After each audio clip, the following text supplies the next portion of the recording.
Tu es graphiste, youtubeur, livreur, chauffeur? Bref, tu veux juste vivre de ton travail sans avoir à gérer toute une entreprise? C'est facile! En devenant micro-entrepreneur, tu es ton propre patron et à toi la liberté! Mais c'est trop cool! Ouais, sauf si tu veux une retraite.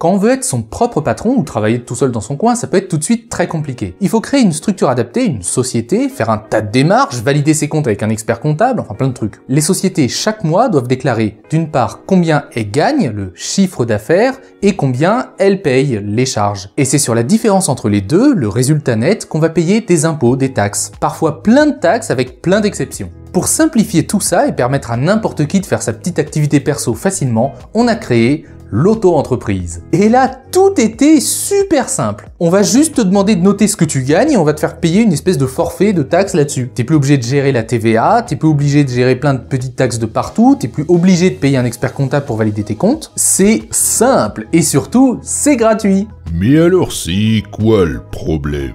Le problème, c'est que t'as pas de chômage, une retraite pourrie de chez pourrie et plein de petits détails. En fait, quand on s'y intéresse de près, ça commence assez rapidement à ressembler à une grosse arnaque.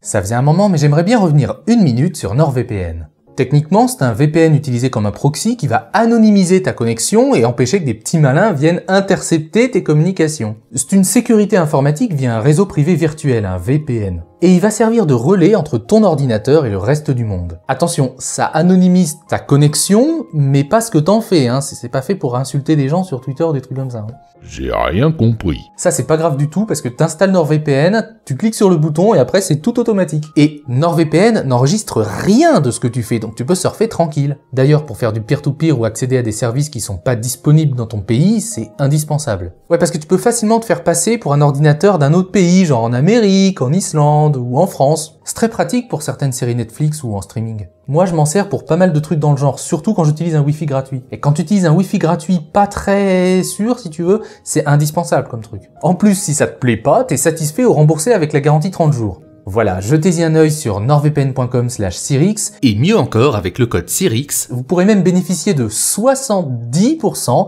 de réduction sur l'abonnement. Et avec un mois gratuit en plus, carrément. Et comme si ça suffisait pas, NordVPN envoie des cadeaux surprises à ses clients, parce que figurez-vous qu'ils fêtent leur 8e anniversaire cette année. Faut essayer.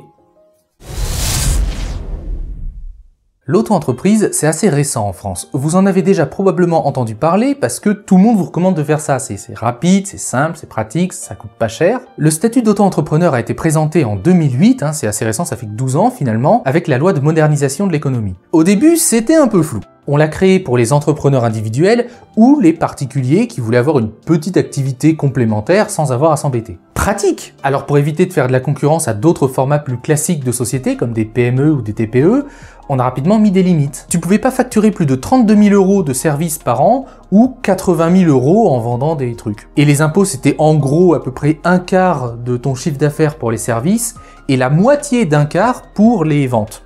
Ce qui est logique puisque quand tu vends un produit, tu dois d'abord l'acheter pour le vendre. C'était quand même intéressant. Bon alors c'est où que ça déconne? Franchement, un peu partout. Déjà, il y a des limites. Impossible de créer une société à plusieurs, avec des associés ou des choses comme ça. Et avec les plafonds de chiffre d'affaires, comment tu fais pour recruter des salariés? Bonne chance. Cela dit, avec les années, les plafonds ont été un petit peu repensés. Maintenant, on est à 70 000 € pour les services et 170 000 € pour les ventes. Donc en gros, si tu veux vendre des trucs ou facturer des services, t'as quand même de quoi faire, hein, t'as de la marge. Mais là où ça pêche le plus, c'est sur la protection sociale. En payant quelque chose comme 25% de taxes à peu près, tu cotises relativement peu. Mais du coup, tu touches pas le chômage par exemple. Et le pire, c'est la retraite, mais j'en parle après. Mais surtout, il y a beaucoup d'abus avec le statut d'auto-entrepreneur. D'ailleurs, on dit plus auto-entrepreneur, on dit micro-entrepreneur maintenant. Pour commencer, de nombreuses sociétés préfèrent employer des micro-entrepreneurs plutôt que des salariés. Bah pourquoi? Bah c'est simple, un salarié, tu dois en prendre soin. Tu payes beaucoup de taxes sur son salaire, et tu peux pas le virer facilement. Et forcément, il y a des abus. Au lieu de payer un salarié et t'engager avec lui, si t'emploies que des micro-entrepreneurs, bah ça coûte moins cher d'une part, et d'autre part, en termes de droit du travail, comment dire, On revient un petit peu au 19e siècle. Ah, c'est complètement déconnant. Après, attention, encore une fois, il faut avoir un minimum de discernement. Que des mini-structures, que des gens, des amateurs, des jeunes essaient de créer des nouvelles activités à partir de rien, et du coup passent par les micro-entreprises, ça on peut le comprendre sans problème. C'est normal, on se débrouille, on fait comme on peut. Par contre, que des grosses boîtes en fassent un modèle économique, là, c'est quand même plus compliqué à défendre, hein. Il y a franchement de l'abus. Et au passage, c'est illégal. Eh oui, je vous disais qu'il y avait des limites tout à l'heure. Faire travailler des micro-entrepreneurs en lieu et place de salariés, concrètement, tout le monde le fait, mais c'est pas autorisé. Les micro-entrepreneurs, ce ne sont pas des salariés. Ce sont des partenaires libres d'arrêter à tout moment et à qui par exemple, on passe des commandes ou dont on rémunère les contributions. C'est très complexe. Deliveroo, Uber passent par ce genre de statut en jouant un petit peu sur des failles, des choses comme ça, des limites d'interprétation. Mais combien de temps encore est-ce que ce sera toléré ? Mon but dans cette vidéo, c'est pas seulement de dénoncer ce qui cloche avec la micro-entreprise, etc., mais plutôt de vous présenter ce que c'est et de vous l'expliquer un peu, de sorte à ce que vous ne puissiez pas vous faire avoir, qui est un peu le but de l'émission. Le principe annoncé avec ce régime, c'est que tu es censé payer des taxes que si tu as gagné de l'argent. Mais dans la réalité, il y a la CFE, la cotisation foncière des entreprises, qui va te coûter entre 200 et à peu près 1000 € par an selon l'endroit où tu habites. Ah, on te l'avait pas dit ? C'est ballot! Mais heureusement, il y a quand même plein de cas où tu peux être exonéré de CFE. Déjà la première année, ensuite si tu gagnes moins de 5000 € par an, ou que tu es artisan et que tu fais surtout du travail manuel, ou si tu es prof, ou si tu es artiste, ou si tu es photographe, ou sportif, enfin plein de choses quoi, j'ai mis un lien en description pour ça. Ainsi la promesse est finalement tenue, mais cette exonération n'a pas toujours existé. Puis quand tu crées ta micro-entreprise, il y a des options à activer ou pas selon que tu sois en couple et que l'autre gagne plus ou moins d'argent que toi ou tout un tas de choses. Là pareil, je vous ai mis un lien en description dans la vidéo. Franchement, si vous voulez vous lancer sur YouTube ou je ne sais quoi ou devenir micro-entrepreneur pour une raison ou une autre, jetez un œil sur ces liens, ça ne peut que vous aider. Et bien sûr, il y a les aides pour la première année. Ah, c'était toute une promesse de campagne de La République En Marche. Nous supprimerons les charges des micro-entreprises la première année. Ben, c'est pas exactement ce qui s'est passé. En 2019, quand tu crées une micro-entreprise, tu étais automatiquement éligible à un dispositif qui s'appelle l'ACRE. L'ACRE, c'est une aide qui fait que la première année, tu payes vachement moins de taxes, la deuxième, un peu moins de taxes, et la troisième, un petit peu moins de taxes que la normale. Ce qui est vachement bien pour t'aider à démarrer une activité. Sauf que depuis 2020, les aides sont maintenant réduites uniquement à la première année, à un niveau moins élevé qu'avant, et surtout, elles sont pas accessibles à tout le monde. L'ACRE est devenue beaucoup plus courte, moins élevée et sélective. Si vous avez quelques minutes, je vous conseille de regarder la très bonne vidéo du fil d'actu avec Tatiana Ventose qui aborde le sujet. Donc bien sûr, contrairement à la promesse de campagne, les charges n'ont absolument pas du tout été supprimées la première année. En tout cas, pas pour l'instant. Enfin, dans cette version de la réalité en tout cas. Les allègements ont au contraire été revus à la baisse. Bien discrètement. Et encore une fois, ça vous noterez que quasiment personne en a parlé dans les médias. Par contre, Kanye West et Kim Kardashian qui commandent à une borne KFC en France, ça c'est important, hein, ça mérite une plaque. On en arrive au sujet qui m'a amené à faire cette vidéo, la fameuse retraite des micro-entrepreneurs. C'est un peu comme le Saint Graal quoi, c'est un truc tout le monde veut le toucher, mais il n'y a pas beaucoup de gens qui l'ont vu. Allez, je vous rassure tout de suite, oui, chers amis micro-entrepreneurs, vous avez bien une retraite. Oui, vous cotisez pour votre retraite.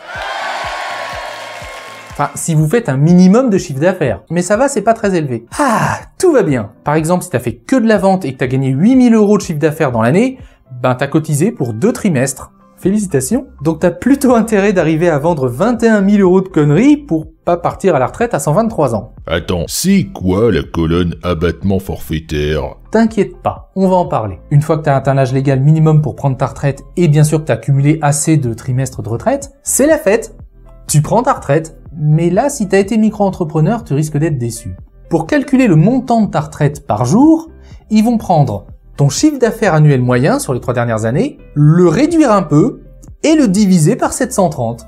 Démonstration. Imagine t'es livreur ou tu fais des sites web en micro-entreprise ou je sais pas quoi. Enfin bref, l'essentiel c'est que tu fasses quelque chose en prestation de service. Mettons que ça marche assez correctement, que tu factures 2500 € par mois. Tu vas donc payer 22% de taxes. Il te restera donc 1950 € net par mois. C'est bien. Bon, tu vas encore payer un peu d'impôt dessus, mais en gros c'est ça.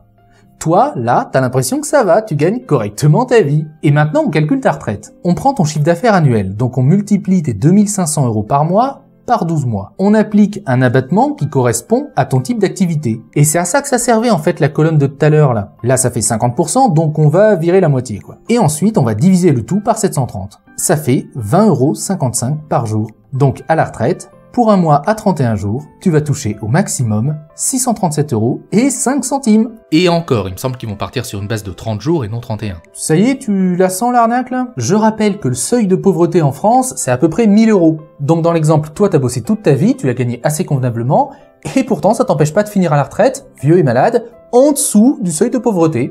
Puis bien en dessous, hein. Bon, heureusement, dans notre pays, si tu gagnes pas assez à la retraite, il y a un truc qui s'appelle l'allocation de solidarité aux personnes âgées. Ça vient compléter la retraite de ceux qui gagnent pas assez pour vivre, mais en même temps, ça te maintient en dessous du seuil de pauvreté. Et encore, si t'y as droit. Mais c'est pourri! Attends, c'est pas fini, parce que là j'avais pris un exemple où le micro-entrepreneur gagnait convenablement sa vie. Maintenant, pensons un peu précarité. Bah ouais, tout le monde fait pas 2500 € par mois en micro-entreprise. Prenons un micro-entrepreneur qui fait 1540 € par mois. C'est pas un hasard, c'est le montant du SMIC brut. Après les charges, ça lui ferait environ 1201 € par mois net. Ça va, c'est à peu près correct. Enfin, on se comprend. Mais, et sa retraite alors? Ben au mieux, elle serait de 392,38 € par mois. Ouais, carrément. Ouais, même s'il a bossé toute sa vie, 40 heures par semaine, on s'en fout. Maintenant, imaginons que le type, pendant qu'il travaillait, il ait dû aussi s'occuper de ses enfants et les élever. Du coup, il s'est mis à bosser à mi-temps. Là, il générait plus que la moitié, donc 800 € par mois de chiffre d'affaires, soit 624 € net. C'est précaire, mais si t'as pas le choix, puis que t'es en couple, et que l'autre il gagne sa vie, etc., bon bah voilà, on finit par se débrouiller. Par contre, la retraite, 204 €. Je déconne pas, c'est vraiment le calcul. Et ça, c'est pour les mois à 31 jours, hein. T'imagines, vieux et malade, pour faire tout le mois. Tout le temps jusqu'à ce que tu en meures. Mais là, tu peux pas t'empêcher de te dire, mais bordel, pourquoi j'ai cotisé alors, vu que de toute façon, même si j'avais pas bossé, j'aurais le minimum vieillesse? Ça a servi à quoi, concrètement, ces cotisations qui étaient censées me payer ma retraite, alors que, franchement, ça les paye pas? Au passage, le minimum vieillesse, ou ASPA à présent, le type n'y aura accès qu'à partir de 65 ans, parce qu'il n'aura pas cumulé tous les trimestres. Bah ouais. Et c'est ainsi qu'on peut dire qu'en France, si t'as pas assez travaillé, tu finis bien à la SPA.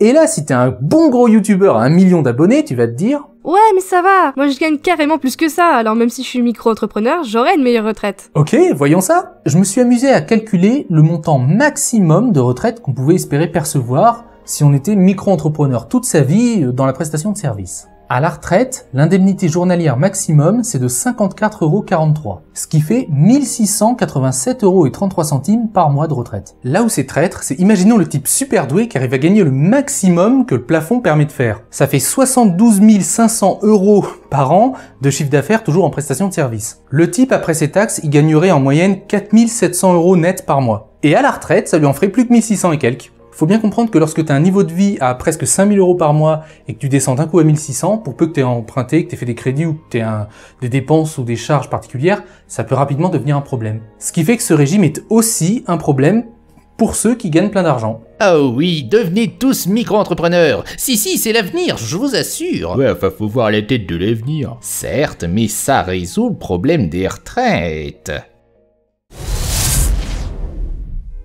En conclusion, la micro-entreprise, c'est une incroyable mascarade. Avec déjà plus d'1 million de micro-entrepreneurs et 25% plus chaque année, c'est qu'on nous incite vraiment à aller là-dedans à fond. Il serait sérieusement temps de s'inquiéter. C'est peut-être ça la Startup Nation en fait, sauf que c'est pas vraiment des startups, je sais pas. En clair, c'est comme si t'étais salarié, sauf que tu peux te faire jeter du jour au lendemain, tu as une retraite anecdotique, et tu n'as aucune protection sociale en cas de chômage. Donc faites bien attention. Peut-être faut-il s'intéresser aux retraites complémentaires. Peut-être les micro-entrepreneurs devraient payer un peu plus de taxes pour pouvoir toucher une retraite décente. Malheureusement, on parle pas encore assez du problème, alors jetons-leur des tomates pourries pour nous encourager à aller droit dans le mur. Moi j'appelle ça de la précarité en tube. On est 1 million de micro-entrepreneurs en France, dont certains qui comptent vraiment là-dessus pour leur avenir. Si vous en connaissez, montrez-leur cette vidéo. Faut se réveiller. Voilà, et si jamais vous avez un collègue qui aime bien étaler ce que lui rapporte sa micro-entreprise tous les mois et qui croit être un entrepreneur au top, bah montrez-lui aussi cette vidéo, ça va le calmer.